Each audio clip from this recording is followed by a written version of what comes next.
Abusia za mo akwa bia Amanyosem dwumadie ana ogosu a wo hwe sabre fa edu no eya tentampanifo sinkunya aye bepese nsem no mu na ye kan se komodidie koso so adwenkyere hu hia ye pa ene ti number na ye to screen se WhatsApp number send no message ba bia wo bia obo di ni ba bia wo na de aka ho aba ne akenkan nyina de ama wo sanso ahwe live for Facebook live streaming na so betimi pass o comment wo ho ene so bekin kan e de ama wo mpanyifo ene asinkunya yi Yera Benjamin Suma no ependi kwanche for that so yen ba se friend solide Ghana pani akwaba yeja apomi ede Onyankopon de waye na afem de akase amampani ekufado ne na be de chie ba omia o che economic management team no so be yen hyehyede a ama ahoto aba krum ha na amanfo bere honto krum ha hye na say boys oh you see to na boys eco fuel station e dey 200 Ghana a fuel salary mu so do to fuel da no bi ka 200 Ghana de nka be ma se auto a wo de nam kwota what you say enti wo de bia wo tu ka usu yem na weni si fuel gauge no so weni wo kokaka weni si fuel gauge so kokaka usuro se baba da red to an so na do ko bo bi to e traffic no nya mane kroma ise amanya ne tie kwa so mo se betumo. Oh, and Matum. And the Embraer call, what I say, is this will move from 11 CD to 12 CDs. What you 12, it is 12 CD, 59 pesos. Exactly. I mean, some pesos. What I say, it's seriously, no. Could be a stock, right? Antonio, man. Coco trap shop in him, sir. Obi Tremnas of Sebia, or see, okay, Mate, no. As obi waste two times say who the yi near wall shop no match church and after so benye bi atono skinny chrome contractors are buying to your moka. So these a liter of diesel 12 Ghana cedis 59 pesos. It means a gallon of diesel 56 Ghana cedis 6 pesos, so 57 Ghana cedis. It's 57 Ghana cedi back say o the map fuel station o ma 1 gallon per and 1 gallon 57 Ghana cedis, say 56.6. It all approximate almost 60 cedis. 57 Ghana cedis. And 50 Ghana cedis mean to gallon. 50 Ghana cedis mean to 1 gallon. Yeah, say 57 cedis. Yeah. 1 gallon. 1 gallon. Abra 1 gallon all drive from a Kaswa. Aba Osuha. Over banana. 1 gallon. 1 gallon. Trotro two free La Paz. Ekotema 1 gallon. Yes. Say ofi Kaswa deba osu anasa ofi osu haramo okọ ebia eburi say oka na condition na say osu be say isu condition dia and so see say aban no ye bibi ye no betumi aye say aban o jai titi position wafa no they say first May day president Kaswa kan say tax na de ye mia ni say bitua tax na say Ghana for it more taxes na say sakasa no esebufuo because o share promise kasade MPP aban Ekufuado ne baomia e fa so de ba ban mu we are moving Ghana from taxation to production now ba tax no we na sa ho traba kro no mu now I want to man for a team kai. Now also the more taxes bar. Let's say, oh, share a man for no in the year. Now, and a dangerous for the country. Say, control yan shin ye. Na ya near Mampeni and Cassa. Near a man she said, and you may be no man ye a buffo, ne pressure one month for more. And maybe be sorry, no more thing can so cruel. This country may become ungovernable. And I mean, who be a net on social media, I might be a chair when she had to say Burkina Faso, Cote d'Ivoire, and Togo. Say the inflation city. Oh, yes. Togo, inflation. It was 8% in March. January, 7.4. February, echo 8.7. Exactly. March, about 8.7. It's still a single digit. 8.7. Cote d'Ivoire. January, 5.6. February, echo 4.6. I reduce you. and a March and about 4.5. I started this to 4. Nigeria alone, no Ghana close. Nigeria 15.7. Nigeria near a neighboring country. Oh, a neighboring country. I mean, West Africa, they are neighbors. A neighboring country, no. Burkina Faso, Togo, and Ivory Coast. Burkina Faso, January 7.2%. February and a quarter 10.1%. March 30.5%. Remember? And April 15.1%. This is country, landlord country, military taking over power. Omayoku, I say Omayoku, Tia suspending more ECOWAS. Is here so many Ghana JD Krano, Omonimo. Over Ghana, January 13.9%. February echo 15.7%. March echo 19.4%. April 23.6% inflation. You see, and Ocean Africa here. I was looking at some analysis as well. Ocean Africa here, countries are more inflation was ropa.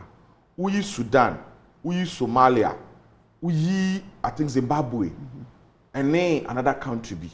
We are more Ghana net also 5. And these countries on the Chad. The fourth one is Chad. Into we Sudan, we Somalia, we Zimbabwe and Chad. Ghana net also with highest inflation in Africa. Why? Omanya you see economy is stable, the economy is resilient. Anyway. Me ba magana for one to omo enini COVID yeah na COVID yede ese COVID yare aba yede sika ba se mfa COVID-19 ayarefo sika manafo no kana o sa ayarefo sika yede ama o my Ghana enkura ban we achedi within a twinkle of an eye obi also come there. Why? This country, that is not where we were. Ghana was seen as a rising star in Africa in 2016. And no crano, no more say, oh my no Ghana was described as a rising star. You see, I can't inflation or more Africa, what's Ropadia, what also 5. We need Sudan, Chad, Zimbabwe, Somalia, and a contract. Not to talk about ACD depreciation. Yera Monkote, Akwaba. Yeah. Apomia there. Yeah. The Chrome is saying. Well, when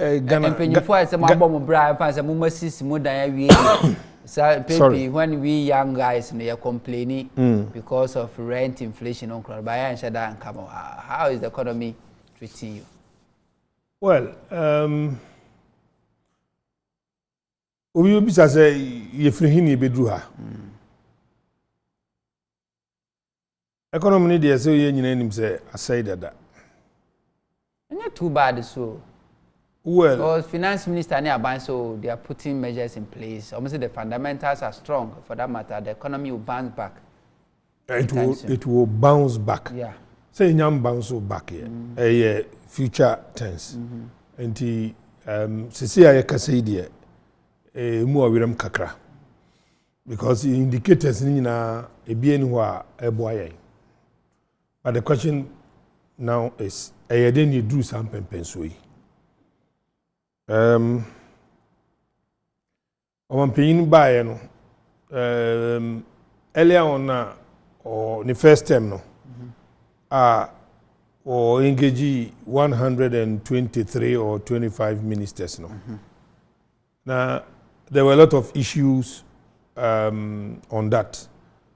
Me kankofo me support to say nko ye no be 150 kra nkaye. Ministers no. Now with the intention say ebia na owo bibi ewo under the ampeta different bia o dey ba ebetimi move oman no akodu mpempenso bi sana the same system na obe practice tina fe de manumi hu kra say because when we have a new government, there should be what we call a paradigm shift. From all the things that we were doing now, we will try to shift away from it. They introduce to be before at the bus system. But,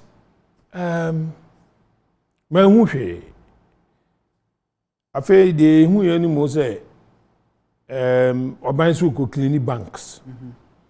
Financial sector clean. Na wo de sika akohyem. Na eno so say dey in plan no. Sika no kra ndey ye ntimi hu the amount a e de kohyem. Wo de eno akogu. Nkofo omakotenetro mu fie was say omunyuma ama omakotenetro mu fie. How am meeting me survival in the system no and crowd they would own share. Okay. Aban say or Kote regions. What 6 more regions. Sika edi koshi mu edi yes ha regions na titi eni na no. And we spend 1 billion Ghana cedis. Okay, fantastic. And then regions na titi no Yes, spending 1 billion, they created 6 additional regions. We need 20 million Ghana cedis as seed capital at the Mao Munina. I mean, who say, Yenya Sassifo free Togo and now Burkina Bekan. And I dear one and the person in the moon. So says Kana, na ayade, me pesim who the aye. Yanusu, ya Kugu. Let's say Ghana card. And also so a sika and the shame. And also so I didn't $1.2 billion. Hello? Yeah, $1.2 billion. Yo. Electoral Commission, your Kotwaba. And also so this was our register Ghana for. And also so you didn't go gym. Sika. Okay. Now what share Auditor General was it from 2017, 2018, 2019, 2020. Sika akodi nkofo ho under almighty malpractices, misapplication, misappropriation, sa na money nyina no. Close to 38 billion. Says kan nyina nso akofhye baby akohye 38 billion. Yes. Last one and 12.8 na okan. Free 2017 nyina ayira sa obi anka ho hwe ana covid eba mu eno susu yenye sika eno susu yehu ene ntimi mu hu kunta nti na aye kasei sisi a menu nyina aye kasei e ka obobo se ye de Ghana for no statutory payment any other payment nyina no sisi no e kwan be so ne e befa ibitimi nyi sika. Because they say the Union need or mining need in terms of Kanufurata ne economic committee no. Omu need fresh injection of some form of revenue into the system. I don't want to call it cash because you need to mean confer cash being free baby. And we need some form of fresh injection of revenue into the system. Because the total national revenue no yaji taxes no any bibia yekoton na de ade ni nyina no but month to month no you tua salaries we are na you tua interest rate we are scanasa and once the first quarter no yekoye domestic loan GB 3.4 so say second quarter so yekoje be 2 point something Ghana billion. 2.25 billion. Correct. And next quarter so ye beje. Meanwhile no ya me atiase say ye tua yi levy na ye ho be hen han ye. Ye gi yi levy na tum amemene fi ye gi atum. Nti na nka me fi say no ano no. But last week me koti bibi say honorable chairman Bonsu can bibi say even district in no, you have the bill be qua based on your books, no district in between me Bobosia. Normally, they are a project. I'm saying, hey, because I say, yeah, G11 that will be enough. I bet me at the INM be brave. So, Abane in such a way, say state-owned enterprises to me corner on Wakwaji Busia. State-owned enterprises, no, yeah. Our liabilities are by this one. As in teachers, who district be or one here. wo ho na ohene no ne nkofo wo krom ho no bank na ba se mukra muntimi mpie o because assembly ne de mu abagigi ska etina I was a little bit shocked say hey ade ameti say yenya E11 na kasa ne ma we nyina no to atwa no baby ade ne keka kono we have to be careful. You said that sorry ya ade no assistant from E11 no afei yesi bibi de Agyapa. Enti na ka me hwe say okay Agyapa de ya babio because orukwa na di kan ba ya ansa na E11 ba.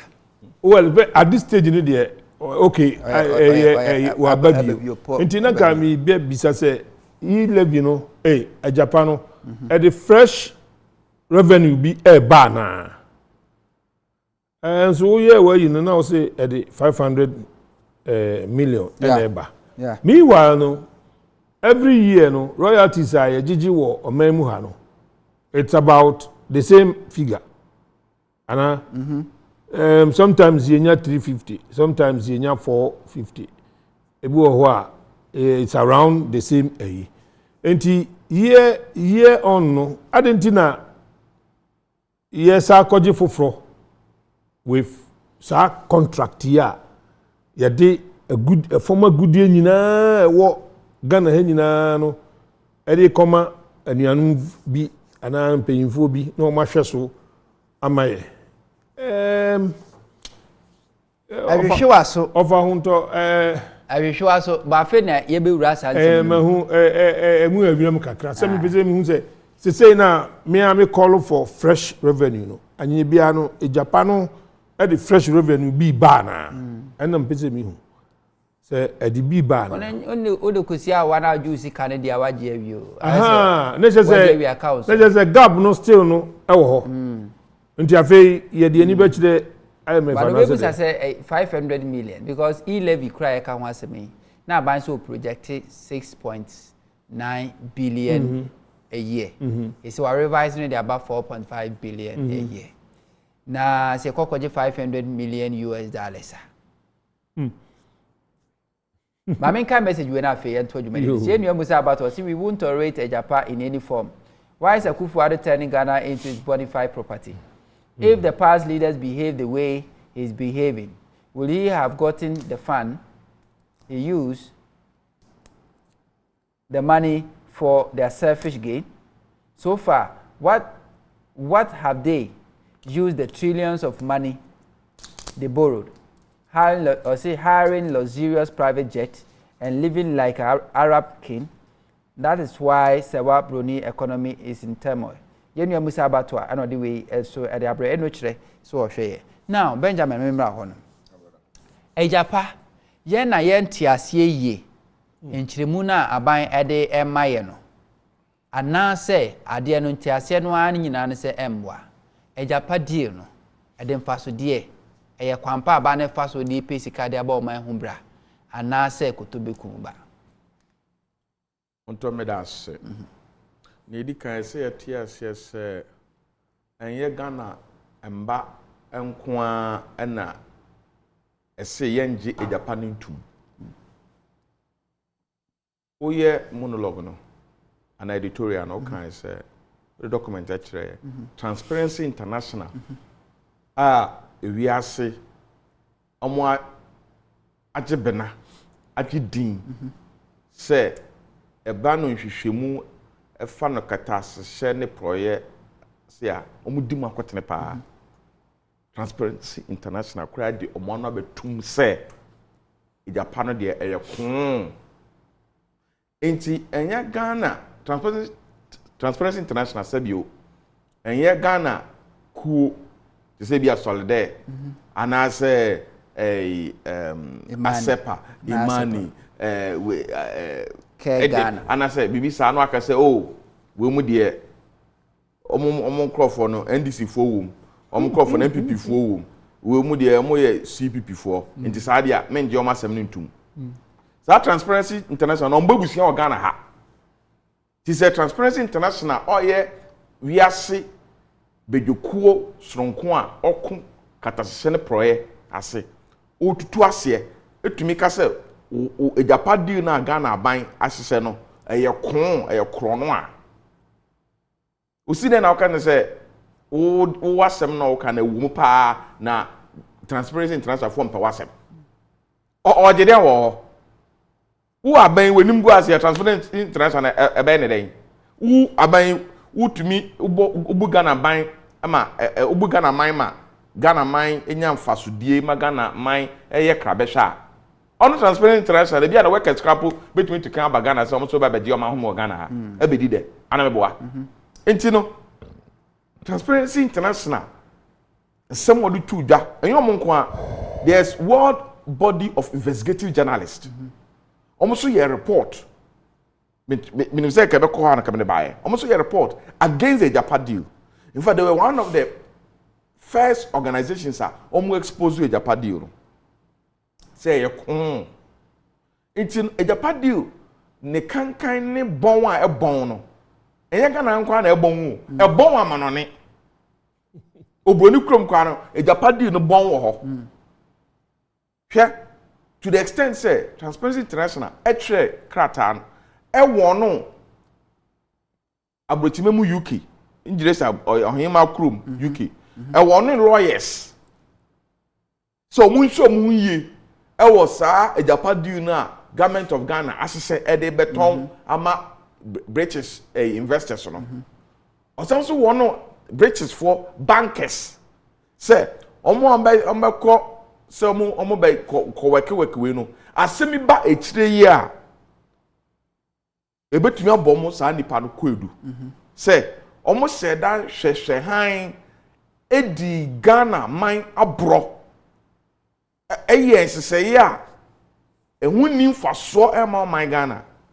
Remember Transparency International krakoi omne aman bi so aban ako okwe Equatorial Guinea o president ba so ngweso ne ba oye vice president ne ba no Transparency International na ko age ne properties bi owo e France efinisem Oko Angola, former president Dos Santos, the back girl, or ye no minister for petroleum. Nisika oni nukunu ewia ye bi kotena Spain ni Portugal ni ada. Transparency International no mo konya age omo properties ne bi efi omo sem. Enti embi baba ebi asa Transparency International ebenya ahoden se oni Ghana aban mufo bi etwom kɔ ebia the next 10 years ebia next 5 years ono be court UK enti na obo UK lawyers ne bankers kokɔ se mu nhwɛ mu yie e wo na mu yie ho na bibi beba wan hwɛ asɛm beto mo enti no Agyapa deal na omo hyehyɛ no unim last minute na omo twe aban president ka se minister of finance and sign no na yenim guase a aba wo Agyapa deal no ho to the extent say the British investors, you know, Senka Ghana government call say me pay 500 million one share na senka. What can I say? Because na suro aba ho say ade me koto a o make say e koto bekum as a chrono there. Chrono there. What can I say? Enti no mu kra no Ghana ban no anya gidie so mo kwa e be fa. Connection e mfa. Enti no mo twen mo no. You see, Agyapa deal no. Say eya papa ye na be hu michirem ne sen fitinyankopon ekire Gold Coast ana so de ye nananom betena asase we so no ene nananom nsuo to mu se gold ene na masase nani no mo sase mo betutu afa obroni betu no hu se asase de gold wo so papa to the whole world yeto Ghana man di Gold Coast sika kokko bia empoano sika kokko wo de sika mpoano de sika kokko mpoano de na nka wo de uni problem ena say obeye hye de e de aboa ma yetu gold no e kwampa so na mfa so aba so ama obia yenya omampani under colonial government no Gogisberg ni ade na bae obi anka se ye nton Ghana gold ni na obi aba ye pono kakra mfaso ye ba so no na om de bu Ghana man omampani Kwame Nkrumah oje Ghana si ho sagefo wanka se me ye tamamoto we me ye akoso moda mama Ghana fo me ye tamoya refinery ama Ghana fo me ye factories side me yes kadodo ntino me ko tongo na wo Ghana assassin na id panyane sa opone ho kakra ba na ode aye opone kakra ba no ode aye sa bedu President Rollins, President Kofo, President Atamels, President Domama so obi ankas ambodi trimpo se Ghana mo japade amwe that mbenti ko yempono kakra no on de dabi omampene Akufo-Addo nkwa so de ose on de ne ewo asase ni mu no odi kosia wo akwaje bosia that means all turn ye asase ni mu for the next maybe 50 years minuka say originally a Japan document no show mu a omo plan say ko meton asase mu gold no ometon for 99 years they said wakoto land aye awa Accra dey so 99 years say afebo na ukoto land wa Accra 99 years no so a wan go bisa de o bisa o say 99 years na so tutu asase no so na fa asase na mame na omo review ade no say Ghana we dey Ghana for ntum na omo tell so eba 60 years e bi be say 25 years the Agyapa wo trim say ejapade a ye die eja ebusu ejapade ye die eja wo na wo ababa ye ebusu apani no wonya adwempo se wo sese ejapade no na wo akokoton for the next 50 years and 25 years no that mentality no eye bone ntinka eni eye mo won se ye tu ni din ejapa wonto ejapa ne eja woni obusua tena ekwan feso impuntuo kwan so enije kwan so na wu ko a wodi ejapade ese wodi beja nchirima ana wo ejapa na eja a wo ye de efie sika ama ofie gudi ama wo na fie gudi no wodi why waje se o ton na waje nchirima no eka se me no wonto ye mba ye be wo mo no omo ewuye wo this year na se Japan omo passing this year e be for the next 50 years no enti ye mba na ye be wo mo no from nge no odeka gold na was asase mu no onto fa ne sanka enti for the next 50 years no am say wonya hu baby Japan wo say o for on na busua no pe enti omo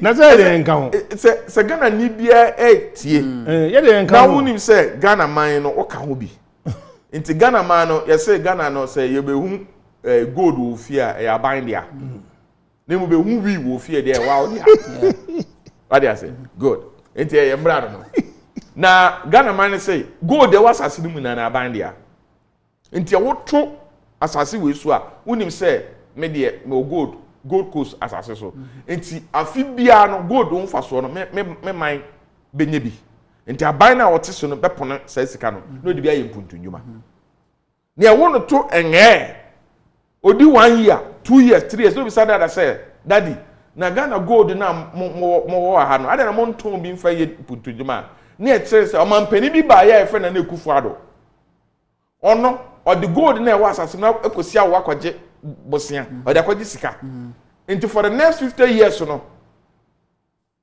wono unya gold no fa so sa abrante no odi 30 years na se onye dwuma nye o Ghana ha o se dey ase na ba di trim boni be ba ni trim boni na ba di trim se empenifu e be sen kwa ne di na boro what you say into sa enibre no wan tutuo no wan tsekan a na be ka be sha Nemo obetu se yesi akoso mmo Dr. Kwame Nkrumah na esiye temamoto we Dr. Kwame Nkrumah na esiye o hye tetekwase edeko Malam Junction ya President Kofo Millennium Challenge no start here na Professor Moses be wie ye ɛno ne president Kofi na ɛkɔyɛ nam kwakate so the commission project no you say terminal 3 airport fefen omampeni joma ma bi na obaye na obesi ye you say KT market KT dey hona you say omampeni bi by friend joma ma no si ye sa na eto no Agyapa wo ye eja wo do wo man eja wenim benyam wo wukọ anase we fi aban mu kura na nkwala tbi ba wo na ase ebesua amambuo na eja wo no wo ton Agyapade na wo twem akọ wo aka na sen na ku for da ka na sen e wa asase so na men kwa nanim na wo ton say for the next 50 years no ma akwala bi enye mfaso akwala bi a wo Ghana bi ma onye mfaso asase no so no for 50 years no na wo from Agyapa eyeye I say three language no mo ntiase ana say kasa no mo ntia ana say eye bone ni mi de minimum na say wo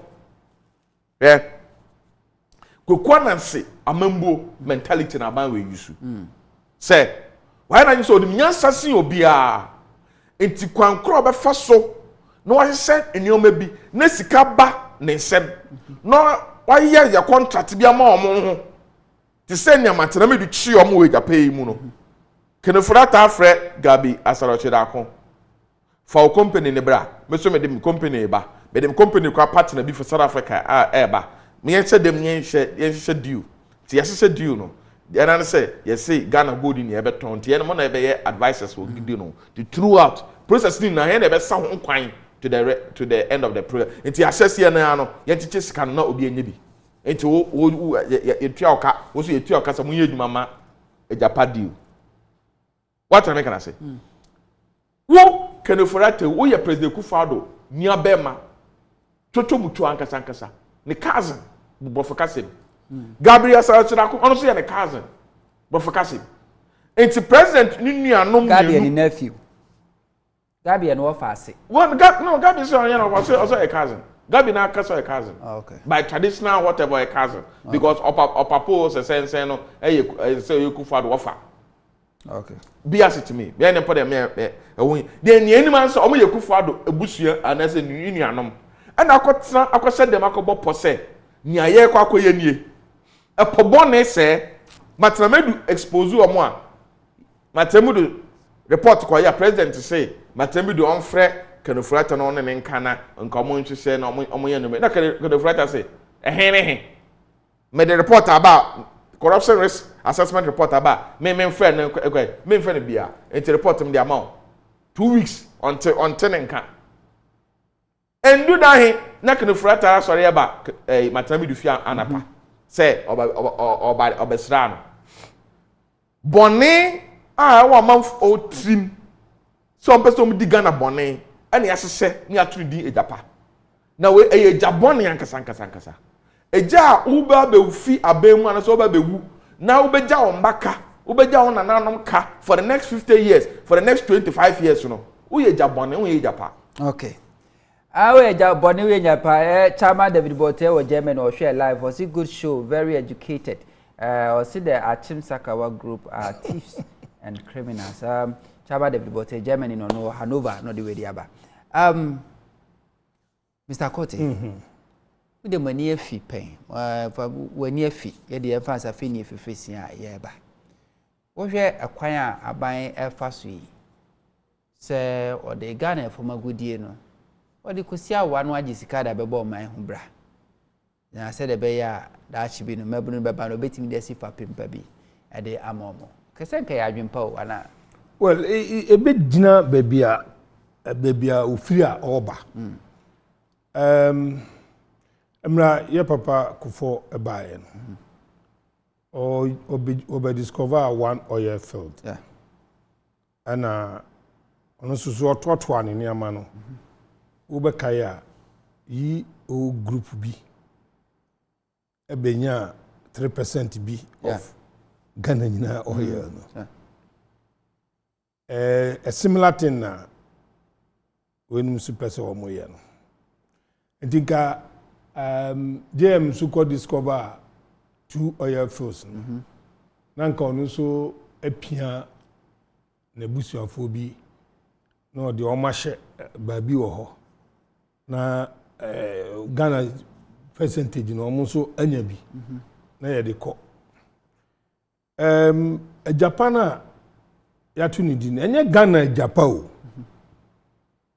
omo class no ana o hwehwe Japan ama wo okay to Japan no enye ye o na mimi ni wo de aye de busuafo ne de so o jabi bi papa ma o okay Argentina I was say company no ayete no ye de kohye tax haven ewo obi anhu enkrofukro o mo hyase registrar general wo Ghana ha no anya adwuma biem ana okay close strike na affect wo monti o mo nya adwuma biem o mo resume o ma amma biem o enti gi say de call hye baabi a yenhu enkrofukro enti yenya se yenya ntie se em se senior minister mabi hihye ho o se bibi epie kakra hu bi pie no be so they are all qualified to be managers of that fund no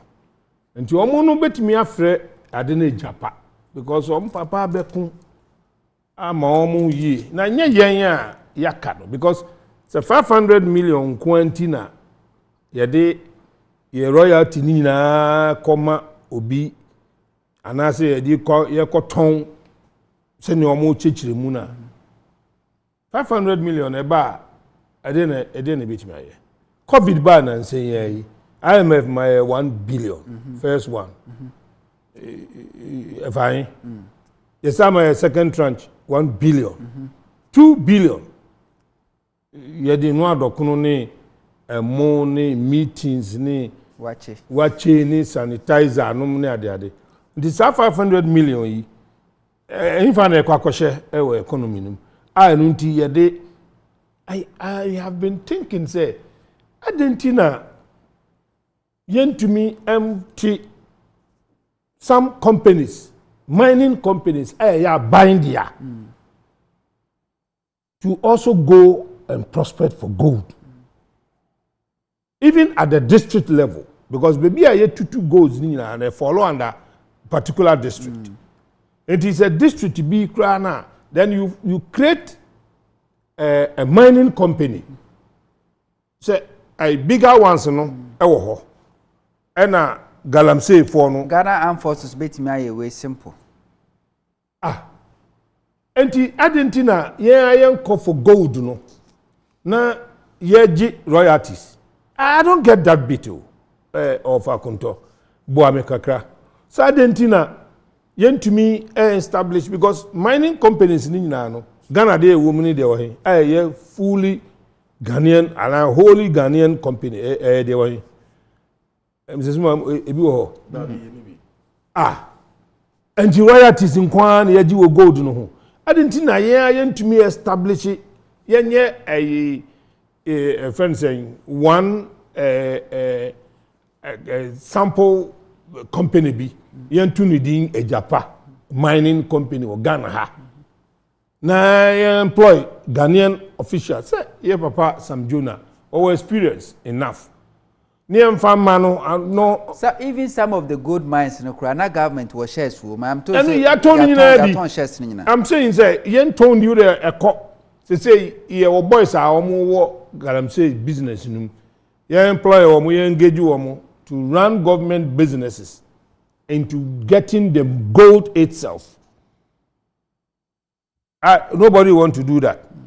But at the end of the form no yen fan kwaji huska ne no say ska no yen sound be che enche ni fan hihye ibotum in a way because it's a komo bi contract to supply equipment yede be Ghana card na utua ne ka ska ubo yi ne cut ne margin kra dem no if it's about 15% to cry and this ka ketwa $1.2 billion and he said or your profit margin of 25% if it's ka ketwa I mean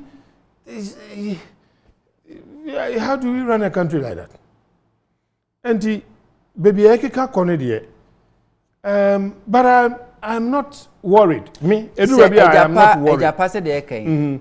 Say enya, the government is determined because or shall say. No sir, and yes, enya. Attorney General first report or say I didn't yet. And yes, say enya sabre about determined finance minister Kenofriata or cause obey e-levy. Me dede bo ho twede a no so okay. Ma men ko town hall meetings. And or call regional capitals or call a town hall meeting. Or buy no beka tum and Agyapa ye tua. Wasaka say na need e-levy na need Agyapa ye die echi. Ah mo side ko to parliament bi na die aba. Se enye dia ekwan be na yen Ghana for. Yen any ahwefo no bia ye betimi asi ano kwan se enye mo man Ghana dia ye si ano kwan. Kwa be na be fa. Well, say under a constitutional rule, demonstration bet me I huna abane kakra picketing num ne sane mano. But civil society organizations nyina e wo Ghana nyina say adene nye aban ekoswaye. What can we do? Apart from say demonstration, ne making sure say maybe yakọ court. Na yako injunction be if the court will grant it. Injunction will be there. Court will na okay. Well, okay. Court in said also a circuit court, a high court, or a appeal court, and a supreme court. Well, anyway, companies in the car register ha. Enti so court no ha. Minim baby cry or the beko. Anyway, what's the room? Say Britain soon near the beko. I didn't see their court tax having honor move pretty well. Tax having just a British government credit control. This is what I'm saying. And it's saying no court no it's a good question. And maybe we can consult a comfort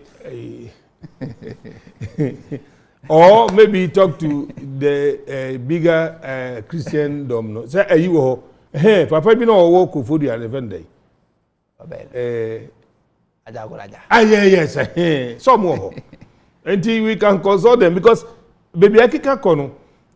Nipa ni yuzu. I am one say. Yetiminya 137 ya pa kwa biswa chinchim adena mana kwa 136 bi again. What be that question? Say until you be any day. Maybe we can warn some people earlier. I'm a man who say in the next e-levy opinion poll about HSA about 86% of Ghanaians was against e-levy. So omompe ufa Ghana for do nyina o homo bo pen aduowatwe nsia. I say exams now coach when you're excellent. Japan they have 92. Ghana for 86% said da. Aba nse umpo. Yeah the beba. Anu dey me. Aba. Anu dey me explain chire. Say baby a yesika sama kuduru. Whole na. Very good. As ya sinking and aba ya sinking. Very good. Say ya nsina trouble baba. On the same principle. With the same 500 yes, on the same principle. On the same principle. Government is he is determined. Yes, but 500 says unity. And he said the Ghana focus here. The special prosecutor Martinamidu spoke against it. The then Attorney General Gloria Safo spoke against it. Whereas Gloria spoke against it. Civil society groups and Ghana Obia Kaseti. Even international media, they all spoke against it. President Ankancham so wetwem was in more withdraw na mon sam fanko and more withdraw and then yes ediba. It means the government is determined to do it. The engineer stop e-levy. Yes, it stop. What I'm driving at and say adia ye benye skabia e betimi a plug sa hole na ya sinking na. Na ka beto asunu say ye nyeskabi na dia besi because what say ubobo ye common funds, statutory payment ni na nkoi. Yeah. Contractors, yeah, the omoka. Suppliers, yeah, the omoka. Yeah, the NHIS, no na de adi nyinaka. indika we no ye benye sika to that level no the aba be share ho ne de tuatua nyina na ya run country no on a smoother level sanka nke to aso but 500 million pen akoja ba for 25 years na ade no susu nkofo no ye research no mo ye no say ade no kwa worth about 1 billion so na te say ade no kwa no tax heaven no mudi at display no e be 500 ye di bechire ye nkwa another 500 na was have 1 billion na wo chire ye no e be abi no ko che o okay and I say on change maminka message wa you never say good evening Sam. Per the details of per the detail of your show, I think we need to hit the street. Akufo-Addo is a failure. Manfani di anka ho. Pacho send message na ya for di ka ho. Me ko Facebook wa. Na nafia si great show. Ya da na nafia. Sanso ana Erenado Adoko was if we are coming to the June 4 demo. As a June 4 demonstration bi boboba. Asa matise demonstration bi boboba. Na yehwe Benjamin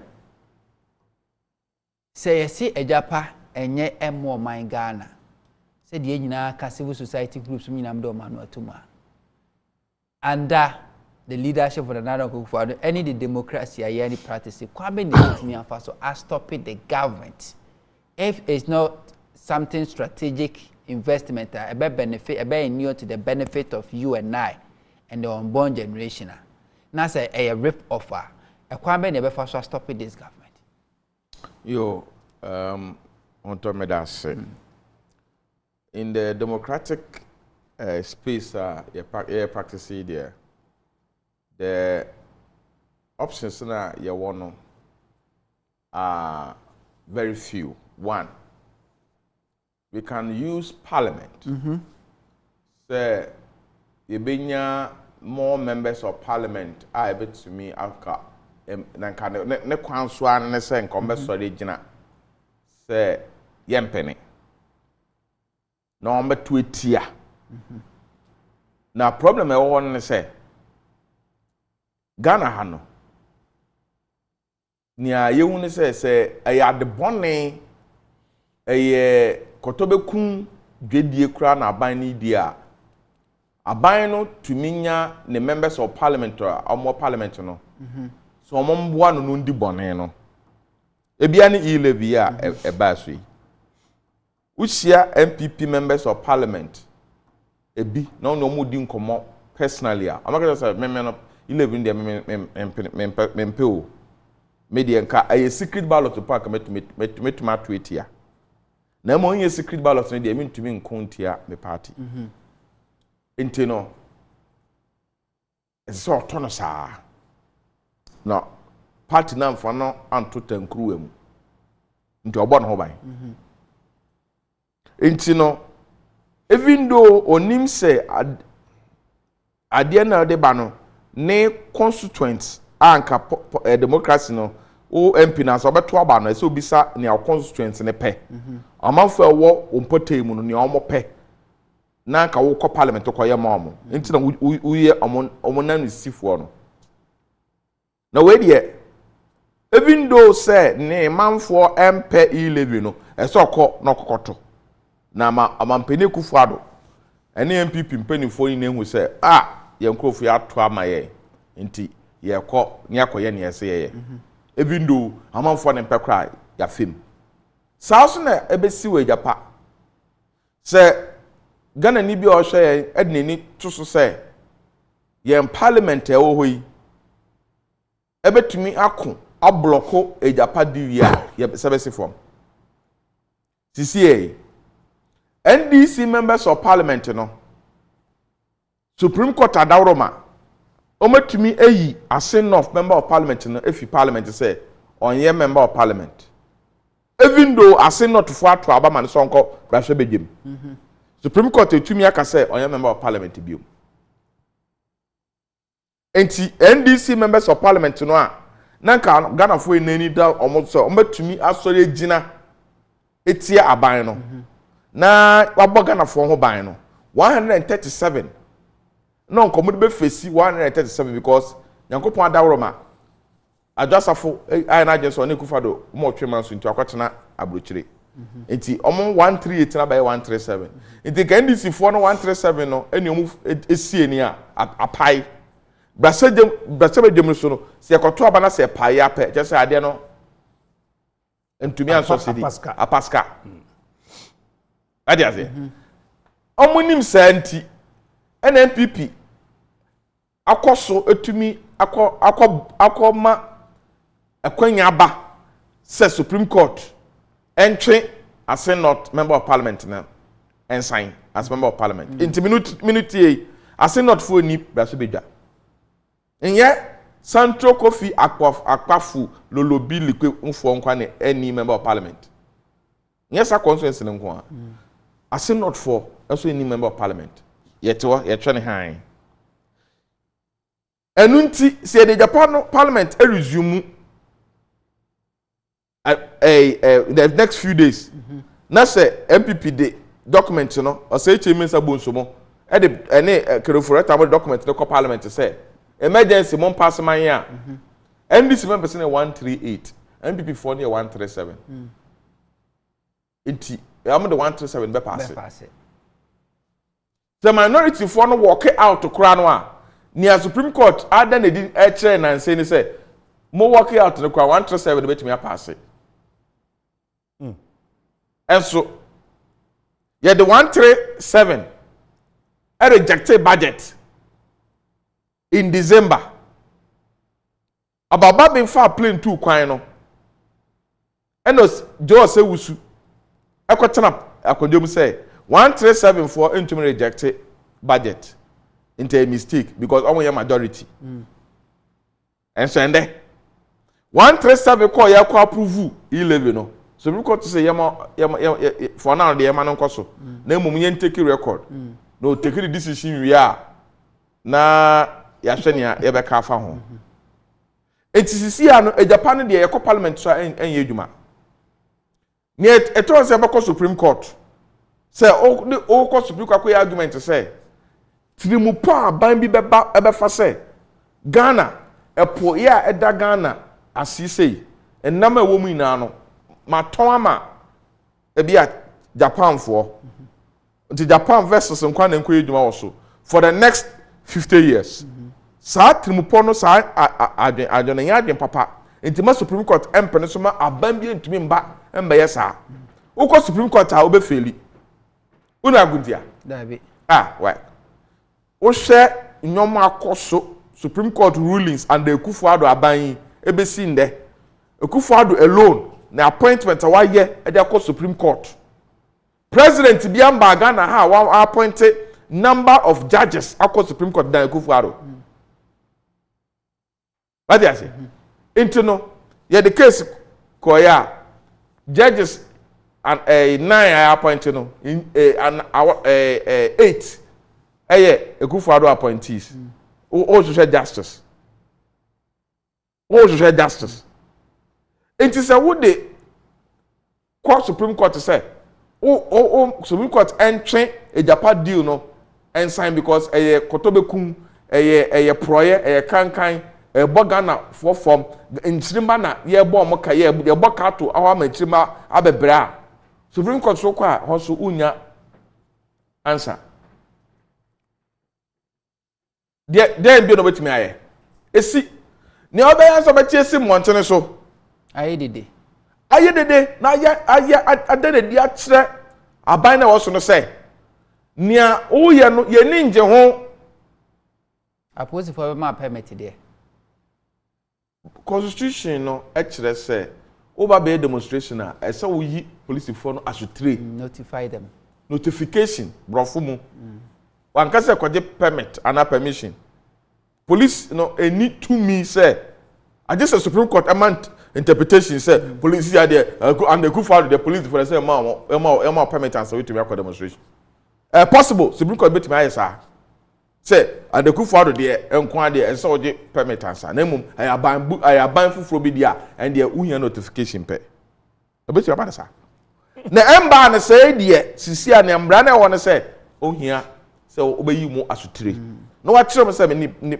kwan we na me fa street we so me do a me bunka afa me sani fa so na me sa benkum so na me ko pia na me de petition ayese na me wie the here ne sɛ wa yi o ma so tire ntisia no se de ni to parliament a ye sabesi form Supreme Court podie mintu obi afo so onko Supreme Court so onkope atentene ewo Agyapa dey ho Akufo-Addo aban na dey parliament dabi okay uko sabesi form na mo ne hia ne a be ka ne demonstration na demonstration no obey demonstration na obey no heavy sa demonstration e be so dey ye be sre on Agyapa dey ye be sre President Mahama. And what demonstration be?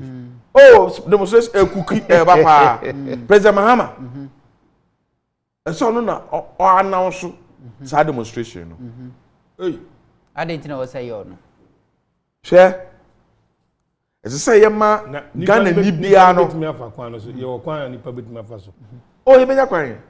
Oh, sure. Oh, na say ekwan no se nipa no ankomu be di na chiri na ukowia no utu na no obi e di chiri ometima na ka dey say double track okay you been taught yeah you see the principle na awe Agyapa mu na ye bad no demonstration na say ye heavy as say ye ma amanoni Transparency International na da day na no as say ye ma omo san so back ebe hwe ne ekoso yimu sa demonstration no ese yinya ne live eko Al Jazeera ni CNN ese White House mu na so mu na ese dia asem na ekoso Ghana ese ye ese sa demonstration no ekonka international media outlets nye Russia Ukraine war no nko a ese no so ko na yehu proye Guinea omampeni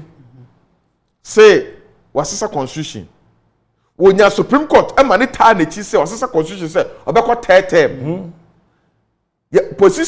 opposition ni civil society for criticize ye omo ye demonstration kase pa ye tete amanfo tumu ye bubo bituo ekun bi endem no ka say afa konti owai okoja yare so iso a prison ni prison ni awon so oyare okakoja ayarehwe o say oja ayarehwe ni eba Guinea dey asa na beto no yare court for prosecution ni prosecutor ajatefo etenase e justify say afa kondi onkoso no sesa constitution ye won say ye yomodi ti si asa ajatefo no ye prosecute yomo e wo Guinea abia no mo ma ruling ade afa kondi so no mo ka say omu di abro omu di opposition and civil society for na bro na omu ata afa konde echi ku ni baye no ye yomodi omni say nka omu na omu ni say be kan won ye yi sergeants nedi na sisi a head of state military ruler also oba prosecute judges na kra in fact we deny omu pension kra na ese omu nya kra we deny omu say they don't deserve it because omu di oman na bro demonstration for omukwe demonstration echichi mukotu mina they were freed some of them have gone to court asking for compensation to be given to them and they will get it because chini echi omutumu yodom court court esa de di abroad omo saso ko se mu say omu di force of court demonstration omo aye de enti and then omo atom okay see for Ghana for esa Ghana for efa adusua every demonstration Guinea for na year no next year demonstration anoden in terms say President Obama say odi enim no okay so odi enim ye nante hu say Ghana man ono be di Ghana man so no wan fa sa adwem bone no amfa nye Agyabone de na emom oyi na komu fa say odi bu Ghana man amfa so abaso na emom ni o wo be si na buka di na say wo be si Ghana so odi kokwa nanse timu po adwembo na idi bu Ghana man enti ompene so okay enti Ghana man no mu ayesiye okay sa in the year no sa demonstration no sa mente me ho ase no e na ebe ma Ghana akọ bebi ese yekọ. Okay, my message be e wa ye nua Jerubel Gideon Honyenuku was a branch NDC branch communication officer or Chief Palace 2 Osu.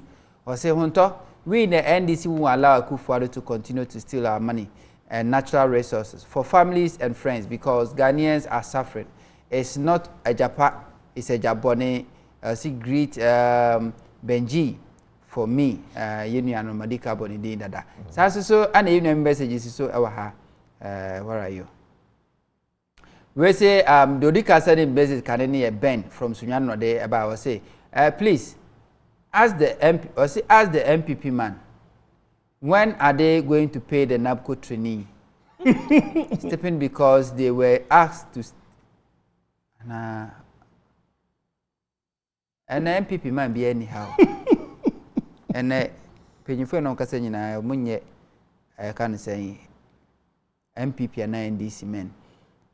Okay, question the baby sir also da bena NABCO for a bit to moka. I'll find out maybe sir. Now the bebro. We see Ghana is backwards for 30 years. There is nothing that can save this nation. We are doomed as nation. Wafanidia can say, I'm a taxi driver from Ningo Pram Pram, but I stopped driving because of increase of fuel prices. I'm home jobless for now because I can't pay my owner. I wake up 3 a.m. and come back home empty hands. So with this situation, when am I going to buy land and start building? I wonder how God brought me to Ghana, and not USA. The most lazy, wicked, and arrogant government in the world. Good evening. I'm Sizo from Ningo Pram Pram. Sizo, why? It shall be well. Well, see, the guy in the white shirt is really speaking my sense. Or say speaking my sense. Okay. I'm enjoying the show. Here, Sizo from Ningo Pram Pram. Greetings to my wife, Gina. Also, hello, Sam. Good evening. I'm Eddie from Koforia. I'm following your discussion this evening. I'm very pleased with it. Pertaining to what we have to do to stop this nonsense from our government. We have to go on every vigorous demonstration with which some people have already started promoting, and I want to tell Ghanaians that on the 4th of June, we are all going to let Nana step down by hook or crook. And so they are muscle. And so they are muscle. Yenya Musa Abato Makao message in Dada. Races blessed from Air Ashi or say good evening. Super incompetent MPP and Anado and Baumia know what they are doing. But 2024 we organize ourselves and vote them out. Same lawyer go to stay in my village. Message no clear. Or see good work that brass I mean it does papa. We see there is one MPP man who is not well. Chieftaincy minister. NDC MPs must square up on that. So we have 136 NPP NDC MPs. Daniel Kwesi, Esiama, and the so Abre. Or say God knows. I wish me speedy recovery though. Or say when this Agyapa deal is passed, it will affect all the chiefs and land owners of our country, Ghana. First, we have to contact all the town chiefs, political parties, and stakeholders of this civil society and journalists, both local and international. The chiefs. Our chiefs. Papa, for you, young. Well, now because then you bit me. 2 minutes. Well, say no. MPs omnina toma yi levy no. Also Ghana for vote omnina out. It means you vote to all the MPs because I'm going to vote here. Yes. And say no, yes, die hard NPP for no can still stay where they are. But obia we floating voter bia no. Also to me to tia obia out of support to G11. The same thing will apply to Agyapa or whatever you want to call it. Jabone. Say MPBA obeka support to bia no can say o last chance no na o dey ba parliament. Okay. But that will not stop. Say you better approve and sign a kotoaba. Oh, no, they said the money, other things I amount for the end the But what I'm driving at is say when it gets to that stage now, we don't have because we can't be fighting in terms of, let's say, we're going to follow it. Okay. But contract BNI we are saying to mean cancel. Me go school and contract BIA you bet me cancel. But sometimes the consequences a bit. It doesn't make any difference. So, you cancel it and keep postponing payment till the kingdom come. Judgment debt. Yes, ni na ebe cancel. So far as you are cancelled, they are cancelled. Okay. All right. And they can do whatever they want to do, but you be cancel. Yeah, allow Saudi we money and now. Amen. And also for me, my bonfire. Some medical children, baby, for any Agyapa. Umbet me a bonfire. Choba prophet. Benjamin, 30 seconds here. Unia, me en kanche Ghana ni bia se o man be yi a ejaminu mienu so se o go kwakosa la akoto abama o man pani bi obeba so a ode adwumpo de timopo a beba te se koku ananse so ode koku ananse edufu de pe o pe ne hunti koku ananse nde ye se ono benya mfasodie e obibi ho na ayese ono ode na ne nyansa ne na adwen be bi tu amambuo na ewo mi nti mumma sori waka sembre ni ba na wote e radio so say ye tonsa freo se bra na be kan ho mi ntinsim bontere so na ye oye kira ebi nsi da ogana ha minia entine fie na ndu dokono ayesa otena dokon na wudi no nebo abaye double obedi ni kwa wa choka wunya sika kra ntonam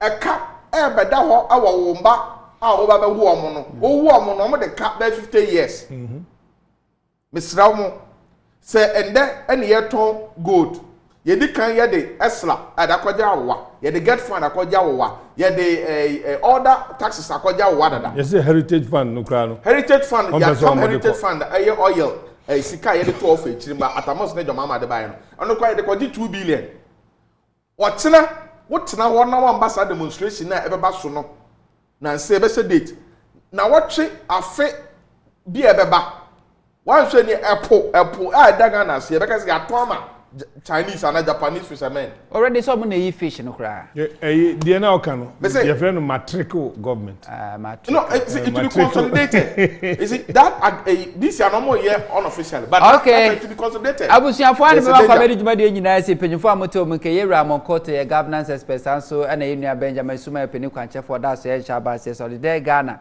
penyufo yi na moto monka yenua no send messages ba ye da mo as papa Facebook comment ye da mo as technical room e control room any MCR ye da mo as graphics adwuma ni nyina no so Savia na ye ni nya me am de djuma de o cha me ye mo so for Samonto the captain of the dreship Yesu Kristo amane tinkom o china e ye branda ye be saba nya ba betwa so de wo mu bi a wo se wo hu no e wase de so be hu san se me medwuma ye de ahye me nsa ne se de ekoso Amanyosem ni aba mu nyina no me mra na me be kirikiri mu se de be ya ye ma me ye papa de ko school duan ko school hia ni ni eye osika obi abetumi ate ase sa pepepe enso na meso ye di abo Yesu Kristo ma o china ye ni ehia kakra